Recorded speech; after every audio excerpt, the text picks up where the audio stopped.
Hemant Khandelwal Madhya Pradesh BJP के नए अध्यक्ष बन गए हैं।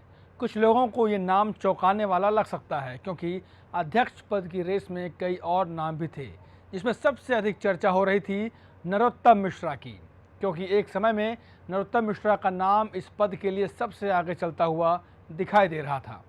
हेमंत खंडेलवाल की नियुक्ति के बाद अब सवाल उठ रहा है कि आखिर नरोत्तम मिश्रा का क्या होगा। आपको इस वीडियो में हम बताएंगे। मध्य प्रदेश में काफ़ी इंतजार चला और उसके बाद हेमंत खंडेलवाल को प्रदेश अध्यक्ष नियुक्त किया गया।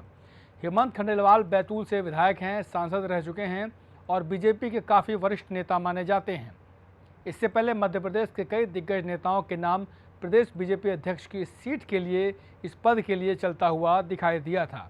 इसमें सबसे आगे चल रहा था नरोत्तम मिश्रा का नाम।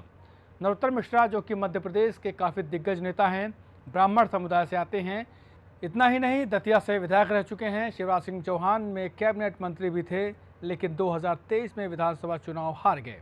नरोत्तम मिश्रा जहां एक तरफ अपने बयानों को लेकर चर्चा में रहते हैं, वहीं पार्टी और संगठन में उनकी साख भी काफ़ी ज़्यादा देखी जाती है। इतना ही नहीं, पार्टी के तमाम कार्यकर्ताओं और नेताओं के साथ उनकी जुगलबंदी भी देखने को मिलती है। लेकिन इसके बावजूद भी नरोत्तम मिश्रा बीजेपी के प्रदेश अध्यक्ष नहीं बन पाए। ऐसे में अब सवाल उठ रहा है कि आखिर बीजेपी ने नरोत्तम मिश्रा के लिए क्या सोच के रखा है।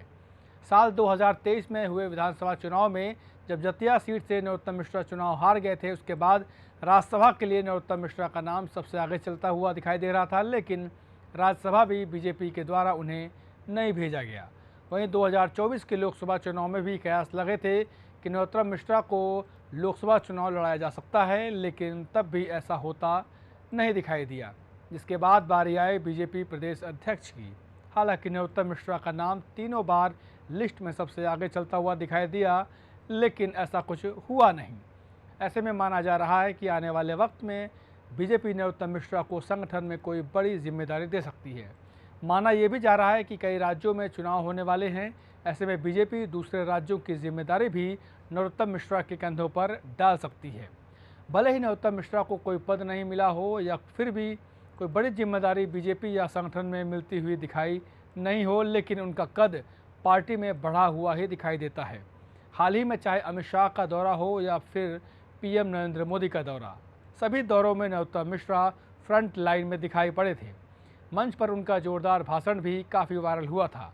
ऐसे में माना जा रहा है सियासी हलकों में चर्चा के आने के बाद नरोत्तम मिश्रा को कोई बड़ी जिम्मेदारी बीजेपी दे सकती है, लेकिन फिलहाल अध्यक्ष पद जिसको लेकर सबसे ज़्यादा चर्चा नरोत्तम मिश्रा के नाम की थी, वो तक उनको नहीं मिला। ऐसे में देखना होगा कि आने वाले दिनों में बीजेपी नरोत्तम मिश्रा को क्या जिम्मेदारी देती हुई दिखाई देती है। बहुत पुराना एक गाना है, दिल के अरमां आंसू में बह गए। खैर, नरोत्तम के लिए इंतज़ार लंबा थोड़ा ज़रूर है, लेकिन कहते हैं ना कि सब्र का फल मीठा होता है। नमस्कार।